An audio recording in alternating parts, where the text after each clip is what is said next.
இயேசுவின் நாமத்தினால உங்கள் அனைவருக்கும் அன்பின் வாழ்த்துக்களை தெரிவித்துக் கொள்கிறேன். இந்த நாளிலே கர்த்தர் உங்களை சந்திப்பதற்கு தேவன் பாராட்டின கிருபை இரக்கத்துக்காக நமக்கு ஸ்தோத்திரம். வேதம் சொல்லுகிறது, மனிதனால் கூடாத காரியம் தேவனால் கூடும்.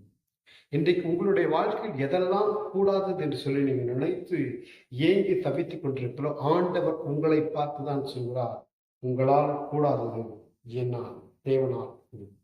தேவனால் எவைகளை செய்ய வல்லமை உண்டு என்று சொல்லி வேதத்தில் பார்ப்போமானால், அழுகின சரீரத்தை அழகாய் மாற்றி புது ஜீவனை உண்டாக்க அவரால் முடியும்.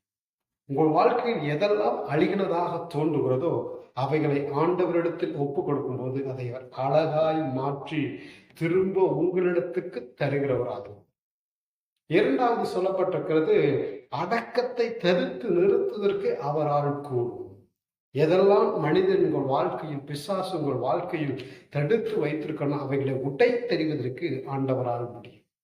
மூன்றாவது சொல்லப்பட்டிருக்கிறது, ஒன்றுக்கும் உதவாத உலர்ந்த எலும்புகளுக்கு ஜீவன் உண்டாக்க அவரால் கூடுமேயானால், உங்கள் வாழ்க்கையிலும் எவைகளெல்லாம் உலர்ந்து போய் தளர்ந்து போய் செயல்படாமல் காணப்படுகிறதோ ஆண்டவர் உங்களுக்குள் ஜீவனை அனுப்பி அவைகளை உயிர்ப்பிக்க செய்ய போதுமானவராக இருக்கிறார். மனிதனால் கூடாதது தேவனால் கூடும். இன்றைக்கு தேவன் உங்கள் வாழ்க்கையில் அதிசயமான காரியத்தை செய்வார். பயப்படாதிருங்கள், தொடர்ந்து முன்னேறுங்கள்.